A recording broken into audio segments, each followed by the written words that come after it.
What if right now, this very moment, you already had exactly everything you've been trying to manifest? Not what if it happens soon, not birds before land, not what if the universe finally delivers it to you. I mean, seriously, what if it was already done? Tell me, what would you feel? How would you be living your life? The things that you're doing today, right this moment, the conversations you're having, the choices that you're making behind closed doors.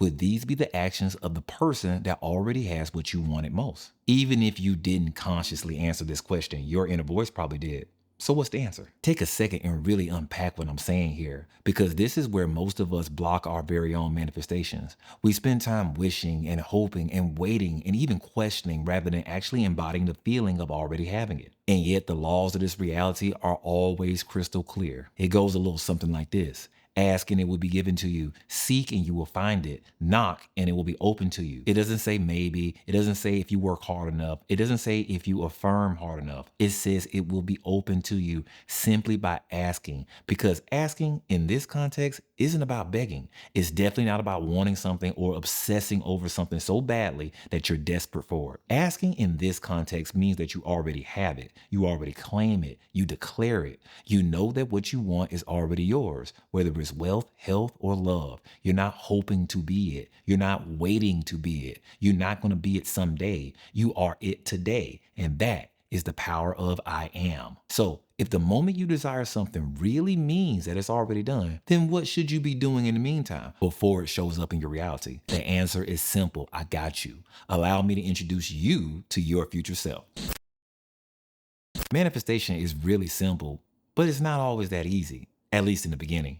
As human beings, we were blessed with an imagination that can think of any desire. With persistence and a little bit of faith sprinkled on top, we can bring anything to life in this world. But when we're first learning how to do this, we visualize something in our imagination, and then the very next second, we can fall victim to letting doubt, fear, and circumstances shake us right out of it. That's why we must persist. But persist in what? Does it mean affirming over and over again, all day, every day, in your head, hoping that you're overriding all of your fears? Does it mean that you're going to gather up a super playlist of all the subliminals on YouTube and spam your subconscious mind with affirmations? So what do you persist in exactly? The answer lies within the question that I posed in the opening of this episode just a minute ago. I'll ask you again. What if right now you already had exactly what you've been trying to manifest all along? I want you to think about what it would feel like. How would you be living your life? If you would feel love, then that is what you persist in. If you would feel inner peace, then that is what you persist in. If you would feel a sense of freedom, then that is what you persist in. It's the emotion, the dominant state that you want to persist in, because there's smaller versions of it in your reality. Because this is exactly how it would feel to already have what you desire. You will be focusing on that. I'm going to speak exactly on how to do that, but before I do, if you're ready to turn all of this knowledge into real results, I've created a free masterclass to walk you through how to apply these techniques into your everyday life. Comment masterclass down below and we'll send you the link to access it. Okay, so let's get into the nuance. Your mission is not to pretend that a devastating breakup didn't just happen, if that did just happen to you, or to pretend like your bank account isn't overdrafted if you're a little bit broke. It's to see beyond that with your imagination, with your third eye, and realize that there is a far better future waiting for you. And these events are not blocking you from that future. These blocks are being laid out right in front of you, one by one, until you realize that they are the steps on the staircase that leads you directly to what you desire. Bit of a paradox, isn't it? See for yourself.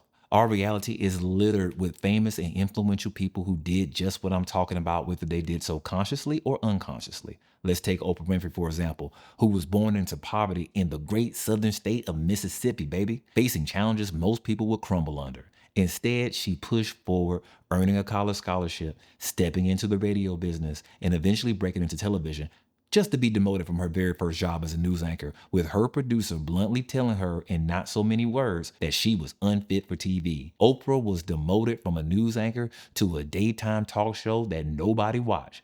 And there's where she found her calling, through a demotion.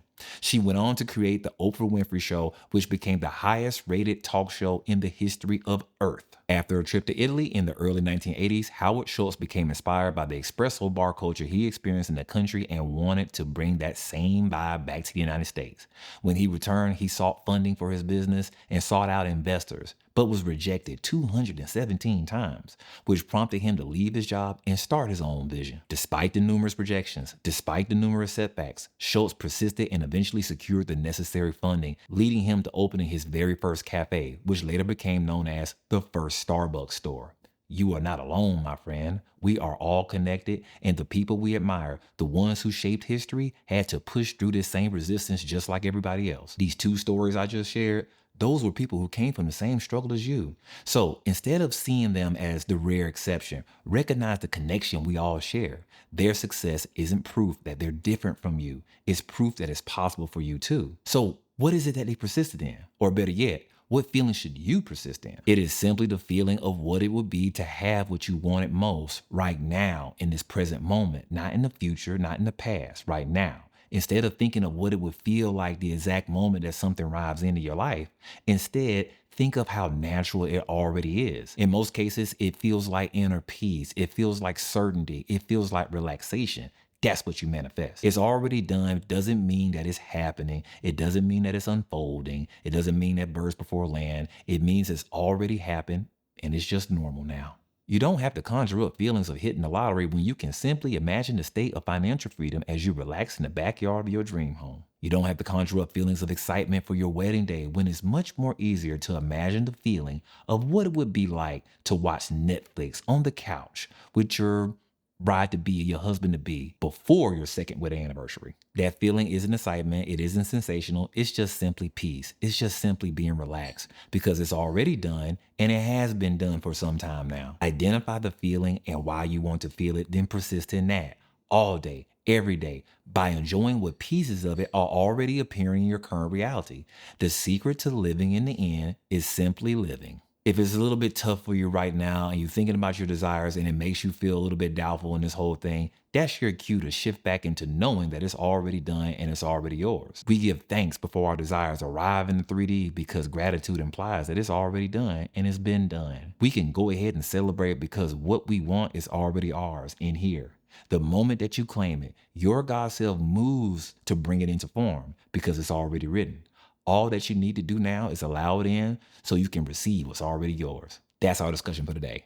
Comment down below and let me know how you're going to be living in the end even more authentically after watching this episode. My self-concept mastery course is available inside my community with membership, along with the powerful tools and support that you know me for in order to help you master this art of manifestation. If you're ready to turn all of this knowledge into real results, comment masterclass down below or click the links in my description to access my courses and guides.